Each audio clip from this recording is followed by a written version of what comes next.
ఏందయ్యా పోచి ముసలితనానికి దసర్రైక లెక్క సావుదలకు వచ్చినావు. ఈ సావుదలకు వచ్చిన తర్వాత సచ్చేదాకా కేసీఆర్ గారి వెంటనే ఉంటా అన్నావు, పార్టీ మారన్నావు. మరి ఇప్పుడు ఎందుకు మారినవయ్యా? ఎవరి కోసం మారినవయ్యా? లక్ష్మీపుత్రుడు అని కేసీఆర్ గారు సంబోధించేది నిన్ను. దొంగపుత్రుడు అయ్యి దొంగ సంఖ్యలకు పోయి దొంగ చేత పార్టీ కండువ కప్పించుకున్న నువ్వు అసలు నిన్ను చూస్తే ఊసర వెళ్లి కూడా సిగ్గుపడుతుందయ్యా. రైతు సంక్షేమం కోసం పార్టీ మారినా, రైతు సంక్షేమం కోసం రేవంత్ రెడ్డి చేస్తున్న పద్ధతులు నచ్చి పార్టీ మారుతున్నా అంటున్నావు కదా. రైతు సంక్షేమం కోసం గుంపు మేస్త్రి ప్రభుత్వం ఏం చేసింది? కాంగ్రెస్ వచ్చిన తర్వాత ఇస్తా అన్న ఏమన్నా గ్యారంటీలు ఇచ్చిందా?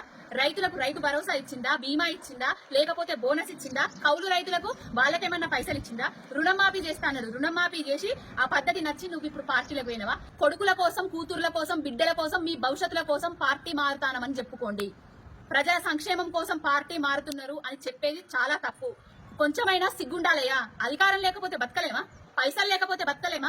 అధికార దాహం సావుదలకే గింతుంటే మాలాంటి వాళ్ళము కేసీఆర్ గారిని చూసి, ఉద్యమ స్ఫూర్తిని చూసి, తెలంగాణ అభివృద్ధిని చూసి ఇప్పుడిప్పుడే రాజకీయాలకు వచ్చేటోళ్లకు రాజకీయాలంటేనే విరక్తి కలిగేలా చేస్తున్నారు. ఇది మంచి పద్ధతి కాదయ్యా.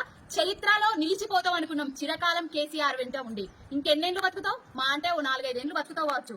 కానీ చరిత్రహీనుడు అనే మూటని కట్టుకొని సావబోతున్నావు. కష్టకాలంలో ఎవడైతే తోడుంటాడో, ఆయనకు అండగా నిలబడతాడో సచ్చేదాకా మర్చిపోడు బిడ్డ. కష్టకాలంలో మీ వెన్నుపోటులను కూడా ఎప్పుడూ మర్చిపోడు. కేసీఆర్ గారు సింగిల్ గానే వచ్చిండు, ఉద్యమం చేసిండు, తెలంగాణను తెచ్చిండు. కేసీఆర్ గారు సింగిల్ గానే మళ్ళా పార్టీని పూర్వ వైభవం తీసుకొస్తాడు. నీకు దమ్ము ధైర్యం ఉండేది ఉంటే నీకు కేసీఆర్ గారు వేసిన భిక్ష ఎమ్మెల్యే పదవి, ఆ పదవికి రాజీనామా చేసి నువ్వు ఏ పార్టీలో పోతావో